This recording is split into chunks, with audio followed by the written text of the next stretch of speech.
saludo a los participantes y a su facilitador.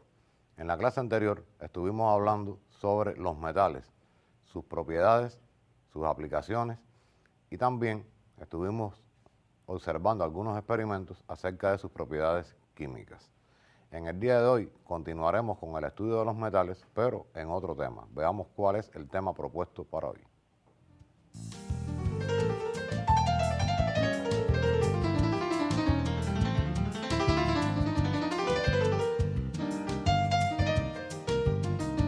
Lección 5 de la unidad 5, la metalurgia, aleaciones.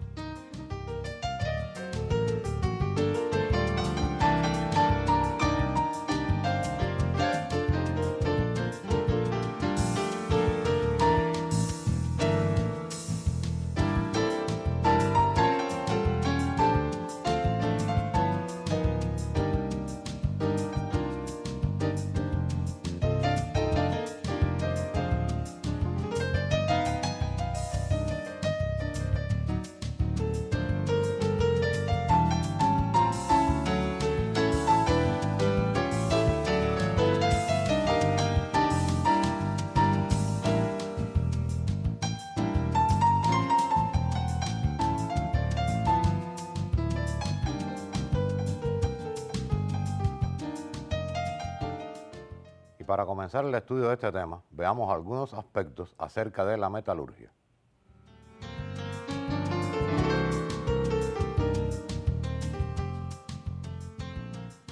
La metalurgia es la tecnología de los metales y su extracción a partir de los minerales metálicos. Incluye la preparación de los metales y la relación entre sus estructuras y propiedades.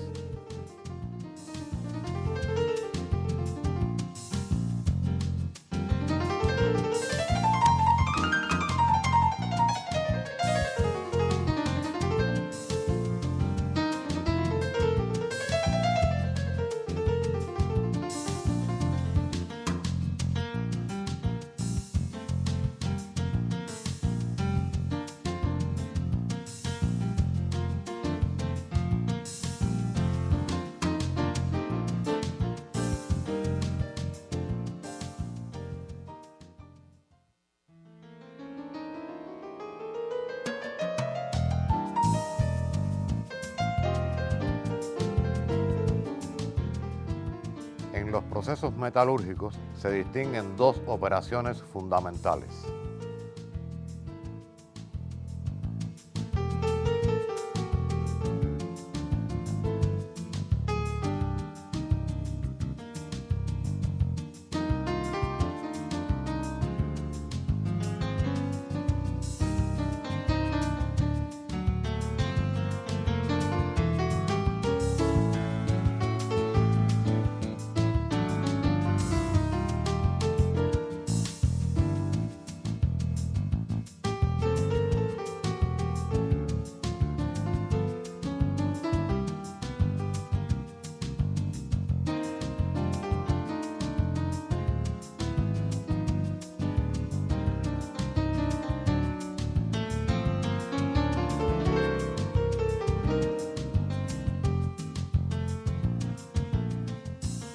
Primero, la concentración.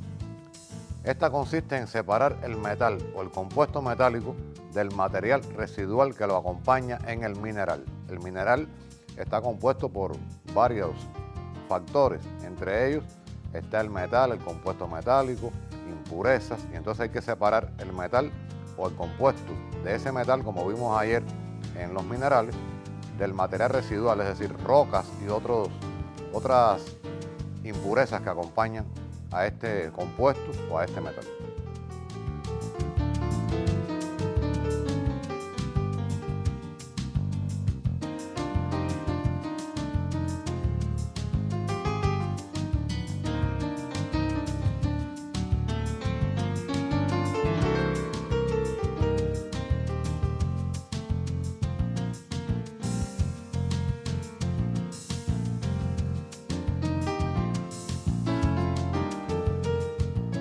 Como segundo aspecto de la metalurgia está el refinado.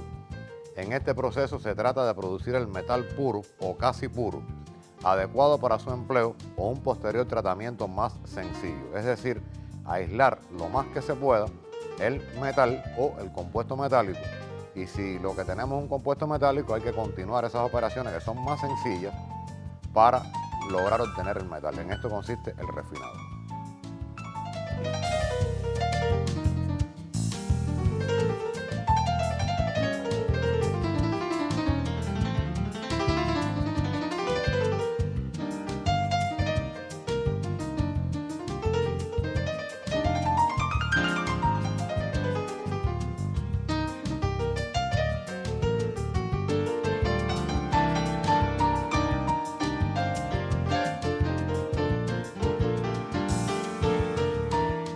Una vez obtenido el metal, se decide qué aplicaciones puede tener. Para ello se relacionan sus propiedades mecánicas y químicas con las posibles aplicaciones.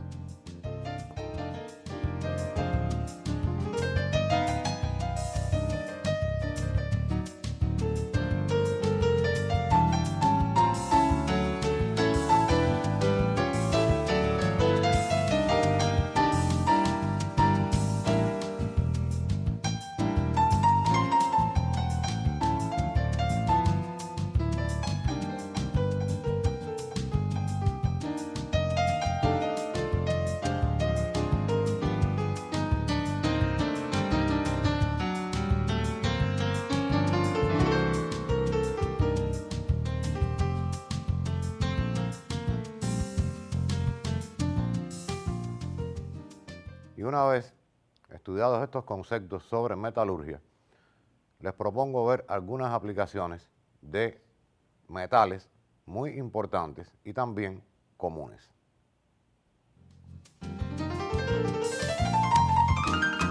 Primero de ellos, el hierro.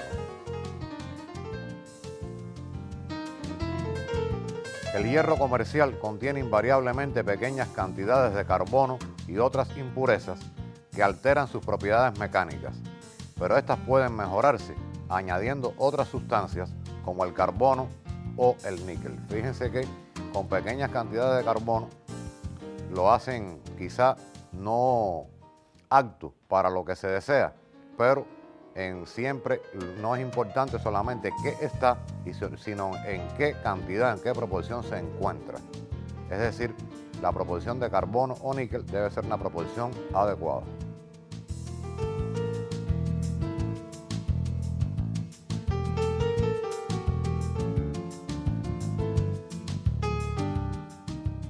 El hierro puro se utiliza para obtener láminas metálicas galvanizadas y electroimanes.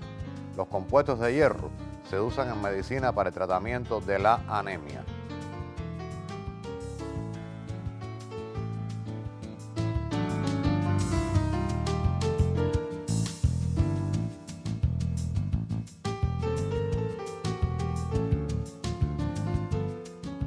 Otro metal, el cobre.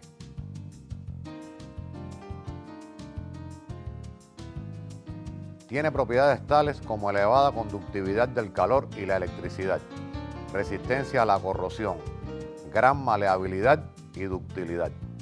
Debido a su excelente conductividad, solo superada por la plata, su uso más extendido se da en la industria eléctrica. Está claro por qué en esta industria se debe utilizar el cobre y no la plata.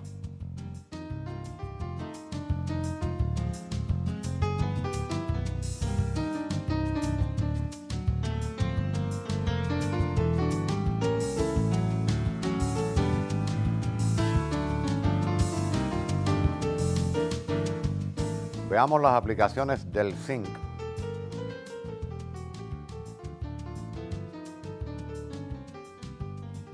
Se utiliza principalmente como capa protectora o galvanizado para el hierro y el acero y como componente de distintas aleaciones, en especial del latón. También se utiliza en las placas de las pilas o baterías, las pilas eléctricas secas, es decir, las pilas que utilizamos en los radios, grabadoras y en otros equipos que llevan este tipo de baterías, incluso las baterías de botón que utilizan algunos relojes.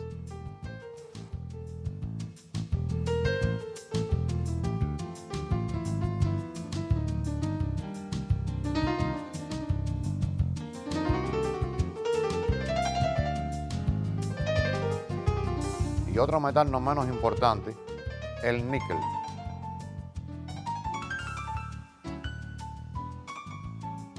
Es muy resistente a la oxidación. Se emplea para proteger y revestir los metales, en especial los que se corroen como el hierro. El acero de níquel, que contiene entre un 2 y un 4% de este metal, se utiliza en ejes, cigüeñales, engranajes, llaves y otras piezas de automóviles.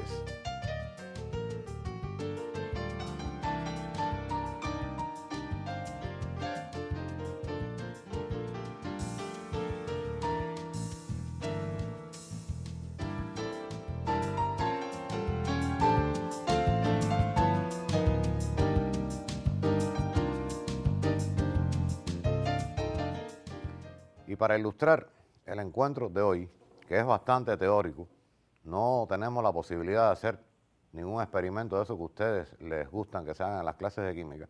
Sí tenemos materiales didácticos acerca de las aleaciones y la metalurgia. Y entonces, a continuación, les presento el primero de ellos. ¿Cómo extraemos los metales de la Tierra? ¿Y qué debemos hacer para que sean utilizables?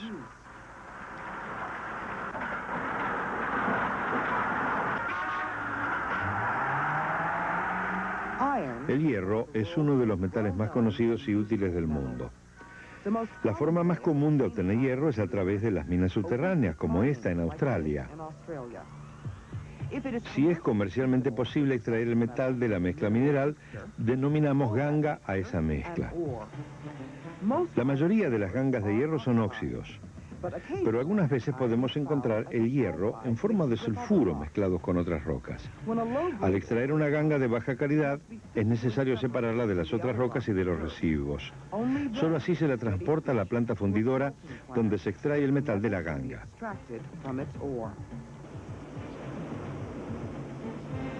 Los diferentes metales provienen de diferentes gangas, pero no solo el calor es suficiente para obtener metales. Entonces, ¿qué más debe hacerse? Debe agregarse un agente reductor. Uno muy común que se utiliza en este tipo de procedimientos es el hidrógeno. Entonces, introducimos un poco de óxido de hierro, hematita, en esta pequeña cuba de combustión. Mientras esperamos que esto funcione, realizamos otro experimento. Tomamos un poco de óxido de aluminio y lo introducimos en la otra cuba. Luego, introducimos estas cubas en este tubo de combustión. Bueno, aquí tenemos hematita. Colocamos la hematita aquí, la empujamos hacia el fondo del tubo con cuidado. Ahí está yendo, ahí va. Bien. Y aquí tenemos el óxido de aluminio. Lo ponemos allí y lo que haremos es inyectar el gas hidrógeno para ver si es posible extraer el metal del óxido. Vamos a ver qué sucede. Lo cerramos e inyectamos hidrógeno de esta fuente a los metales. Los ponemos en marcha. Y ahora que se está inyectando el oxígeno, lo que debemos hacer es entregarle calor. Bueno, quizás nos lleve un poco de tiempo. Por eso empezamos a calentarlo.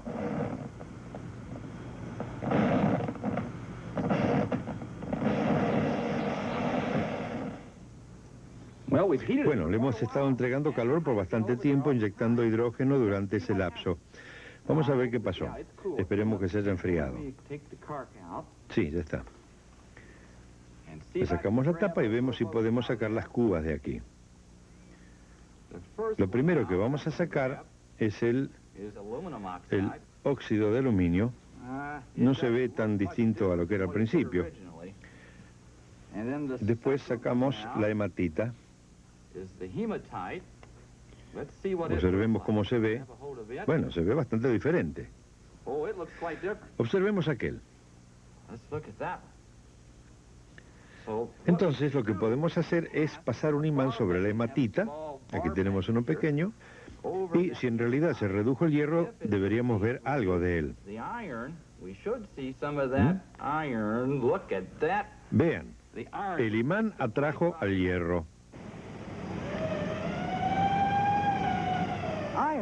La forma más común de producir hierro es por medio de hornos de fundición como este.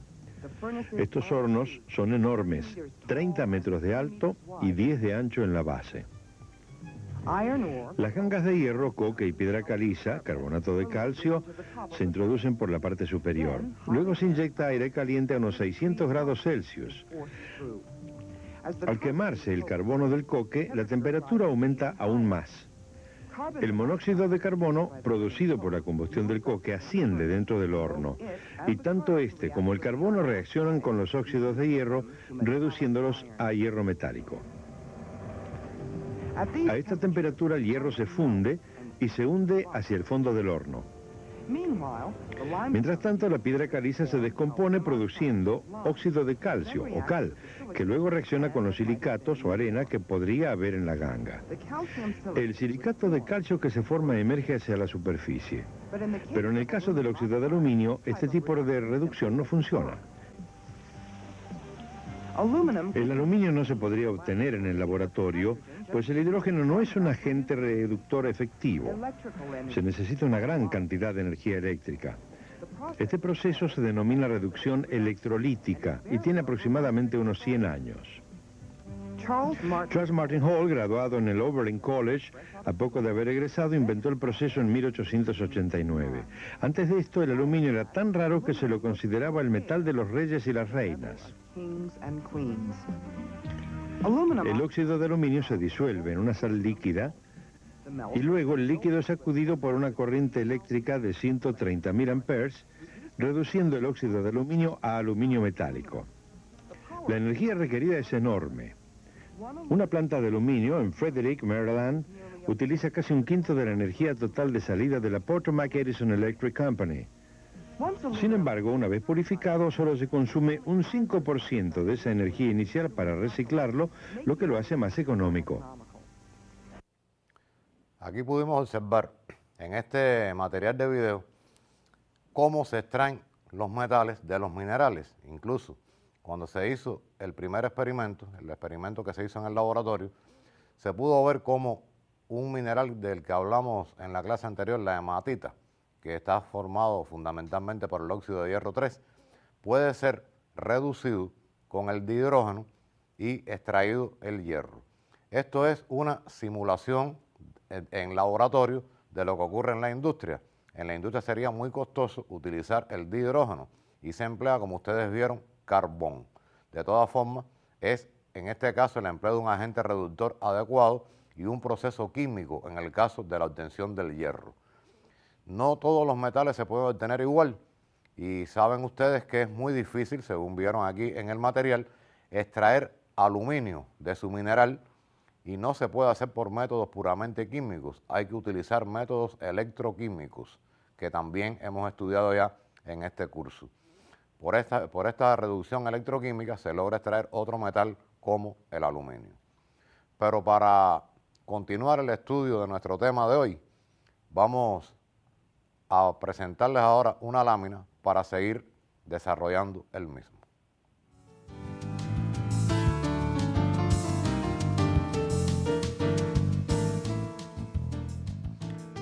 Con el objetivo de mejorar las propiedades de los metales, por ejemplo, la resistencia a la oxidación, la conductividad eléctrica, la maleabilidad, la ductilidad o la tenacidad, se emplean las aleaciones. Sobre ellas vamos a estar hablando en estos minutos.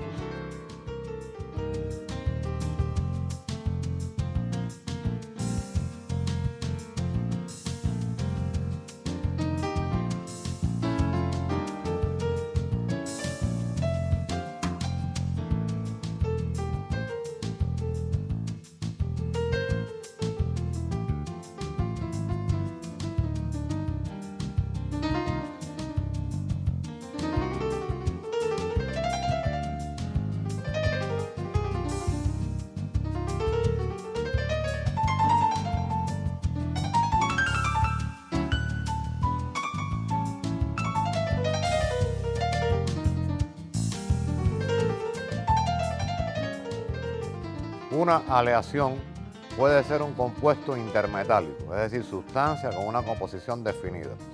Puede ser también una disolución sólida, es decir, mezclas de dos sustancias en determinadas proporciones y después en estado sólido.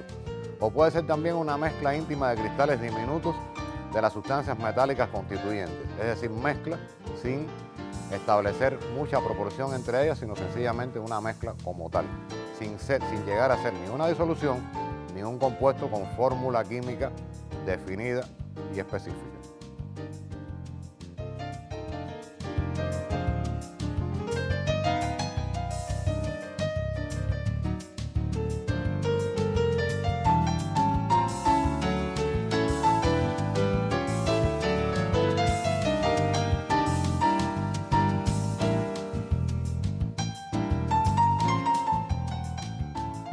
De las aleaciones que contienen carbono, la más importante es el acero.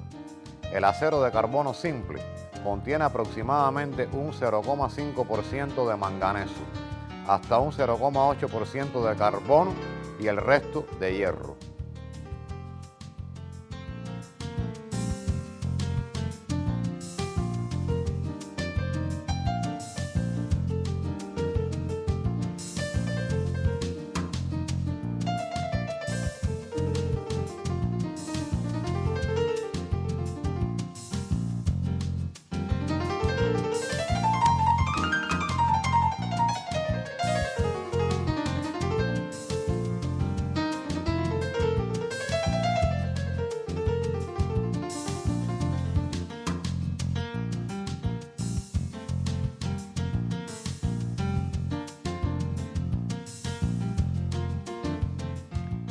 En la mayoría de los casos, las propiedades de una aleación son muy diferentes a las de las sustancias que la constituyen.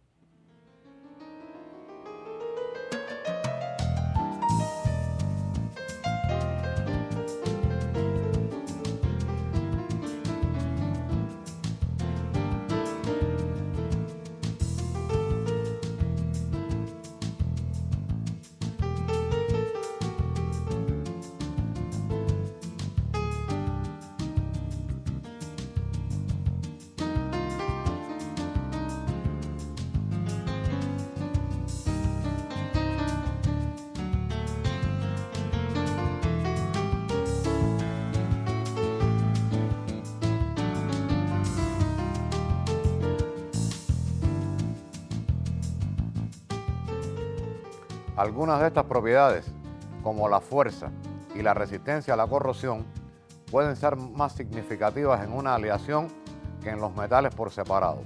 Por ello, se suelen utilizar más las aleaciones que los metales puros.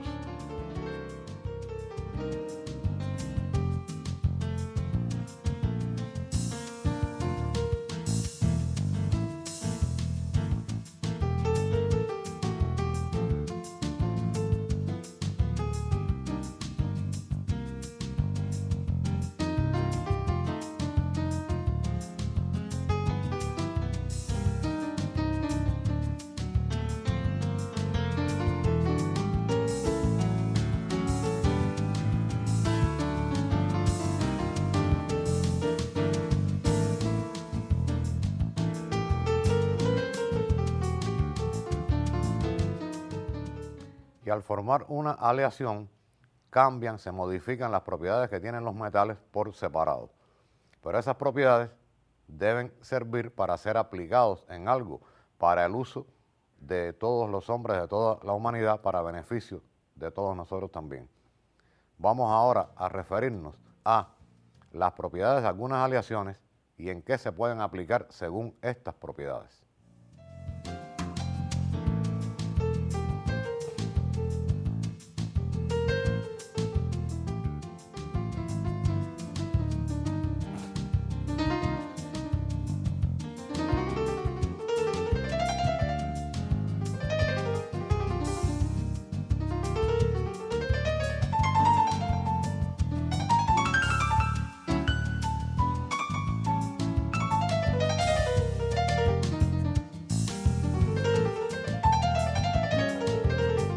Y aquí les mostramos algunas aleaciones, algunas propiedades y algunas aplicaciones. Quiere decir que con estas propiedades pudiera también tener otras aplicaciones. Aquí solo mostramos algunos ejemplos. Por ejemplo, una aleación de aluminio, berilio y titanio es muy ligera y resistente. Se puede aplicar en construir vehículos espaciales. Una aleación que tenga berilio, boro, niobio, hafnio y circonio es un cuerpo que absorbe neutrones, por tanto puede ser utilizado en un reactor nuclear. Una aleación más conocida por nosotros que las anteriores, estaño-plomo, tiene una temperatura de fusión baja y se puede emplear en soldadura. Cuando se hace la aleación de niobio con estaño, se obtiene un superconductor. Este superconductor puede ser perfectamente empleado en electrónica, o sea, en los circuitos electrónicos. Y una aleación de níquel-cadmio, que es muy resistente a la corrosión, puede ser utilizada para un implante cardíaco.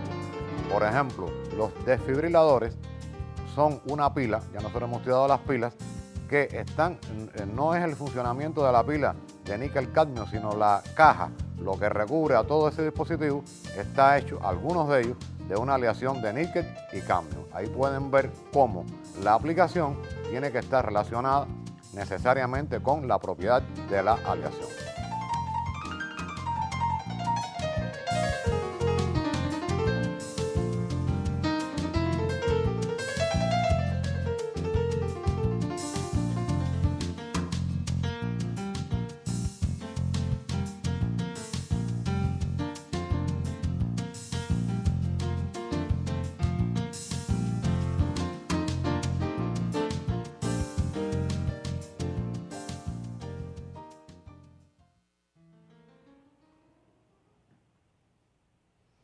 Y para continuar hablando de las aleaciones, cómo se construyen, para qué se construyen y sus propiedades, les propongo un segundo material de video sobre este aspecto.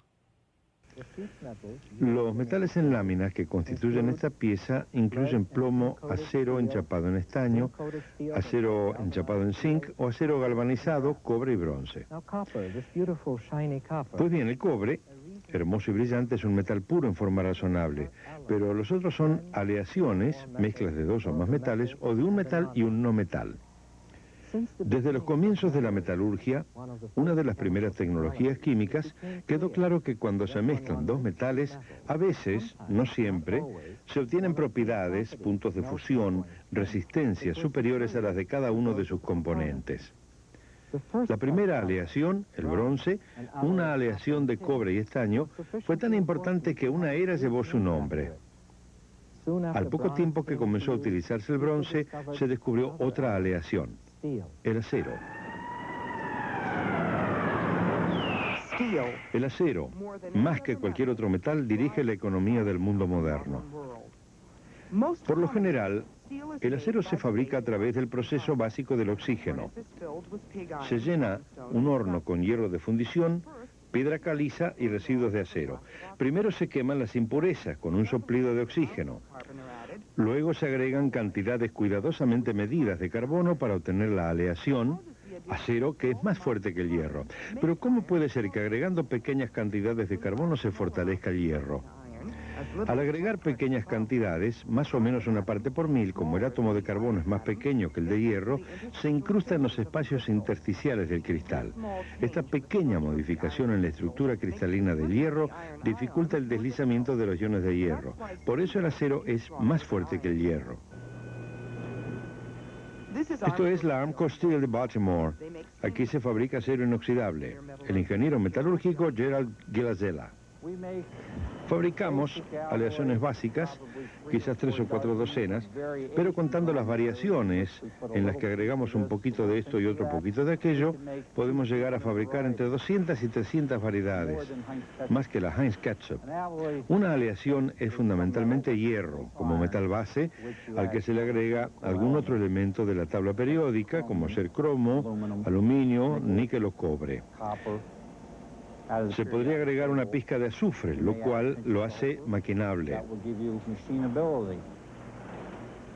Aquí tenemos 50 toneladas de hierro fundido. Una pizca de cromo podría ser tanto como media tonelada. Una pizca de boro podría ser tanto como unos pocos kilos.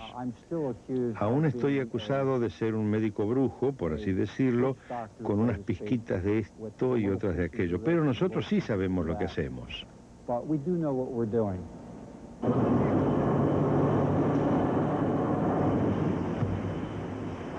La aleación que se está fabricando aquí se denomina Nitronic 32. Es una aleación especial que se entreteje formando mallas y se introduce en la colada de hormigón. Las placas de hormigón se usan luego para guarnecer de la erosión las orillas del Mississippi. Cualquier variación simple en la composición produce una nueva variedad de aleaciones. ¿Qué pasaría si de pronto no pudiéramos importar metales que necesitamos para fabricar nuestras aleaciones, como el cromo o el níquel? ¿Cómo podríamos diseñar y sustituir aleaciones para fabricar los productos que necesitamos? ¿Cuán dependientes somos de estos metales? Los motores que lanzan este misil y los timones que lo guían están fabricados con superaleaciones que pueden soportar temperaturas y presiones extremas. Por lo general, están hechas de hierro y níquel o hierro y cobalto. Esto es papel de aluminio. Química y físicamente es muy distinto al papel común. Es una aleación que contiene hierro, silicio y otros elementos. En una fundición común como esta, el metal se enfría con lentitud y los otros elementos se combinan cristalizándose juntos. Se forman puntos débiles y se producían fracturas. Pero los investigadores de la Allied Signal Corporation descubrieron que si se enfriaba la aleación fundida con rapidez, unos cientos de grados en una fracción de segundo, el aluminio se solidificaría antes que los cristales se formaran. Eso creó una nueva aleación de aluminio. El aumento de su fuerza proviene del hierro y la buena resistencia al calor del silicio. Ha sido un largo camino lleno de arte, artesanía y ciencia, desde el cobre y el bronce hasta la superaleación de hierro-níquel, y aún hay más. Hasta ahora solo hemos hablado de las propiedades mecánicas de los metales y aleaciones, su resistencia, su maleabilidad, pero hay más sobre los metales que lo hacen valiosos para el hombre. Su brillo, como en los espejos, su magnetismo, las características únicas del hierro como imán, que hicieron posible la brújula y la navegación, o, en nuestro siglo, la conductividad eléctrica. El cobre tiene una conductividad eléctrica extraordinariamente buena. A comienzos de siglo se descubrió un nuevo fenómeno en algunos metales y aleaciones. Estos metales conducían electricidad sin resistencia, pero lo hacían a muy bajas temperaturas, donde no eran útiles. Algo cambió alrededor de 1986. Primero se fabricó un material, luego otro.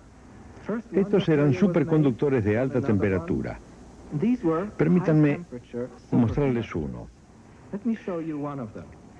Contiene itrio, un raro metal térreo, las esferas azules, el bario, un metal alcalino térreo, las esferas blancas, nuestro viejo amigo el cobre y el omnipresente oxígeno, toda una cruz en la tabla periódica. Este material es un superconductor y a una temperatura tan alta que creo que pronto se fabricarán cables e imanes con él. Después de ver este material acerca de las aleaciones, ustedes podrán haber comprendido cómo hay que modificar los metales para poder darles otros usos que necesita la sociedad. Vieron además cómo no es añadir cantidades cualesquiera, sino ir haciendo muchas pruebas, mucho tiempo de trabajo para ir analizando cómo se mejoran esas propiedades.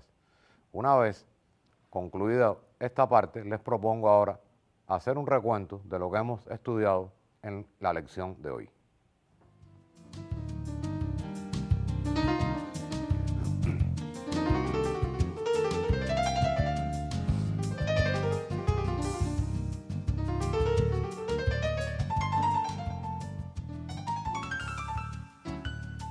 El objeto de la metalurgia es extraer, purificar y estudiar los metales, además de establecer la relación propiedad-aplicación.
Los dos procesos fundamentales de la metalurgia son la concentración del mineral y el refinado de los metales.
Las aplicaciones de cada metal están relacionadas con sus propiedades.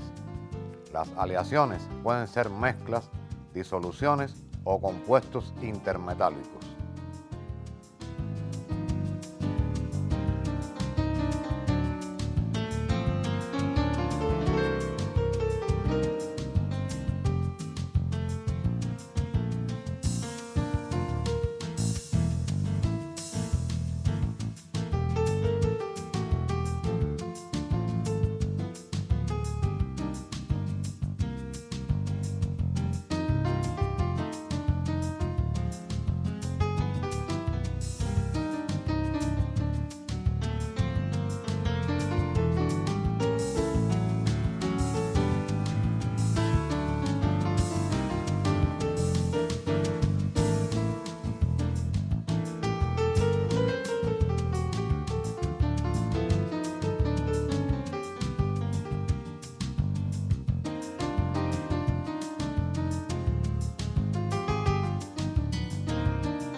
Las aleaciones se fabrican para mejorar las propiedades de los metales.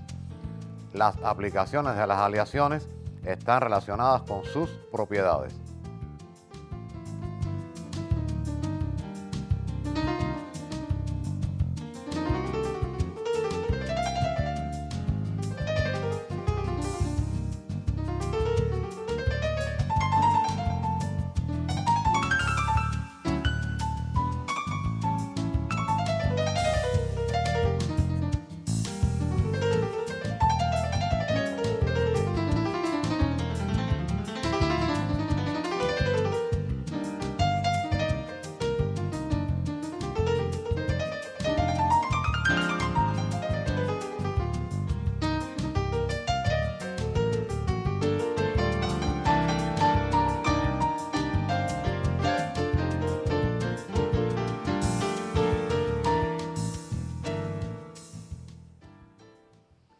Después de concluido este resumen, les propongo un trabajo independiente que pueden incluso hacer con compañeros de aula y además consultar la orientación o recabar la orientación de su facilitador.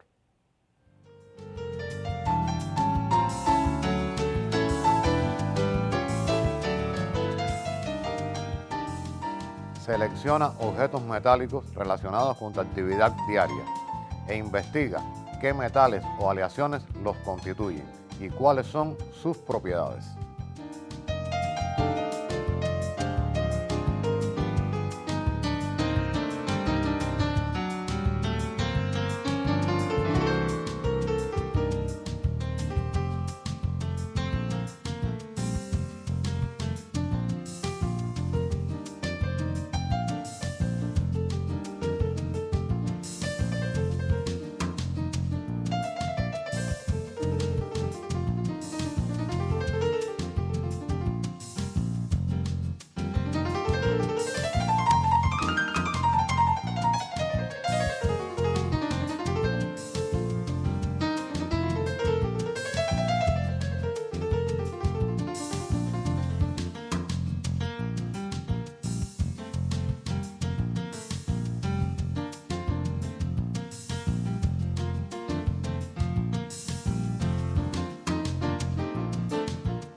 Y además de la actividad independiente que les he propuesto, les voy a proponer algo más.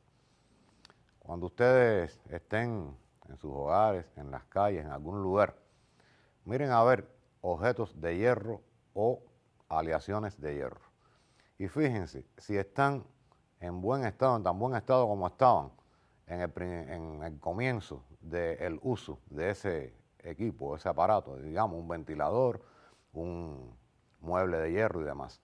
Porque precisamente de los daños ocasionados a los metales o las aleaciones vamos a hablar en nuestro próximo encuentro. Ahí los espero. Hasta entonces.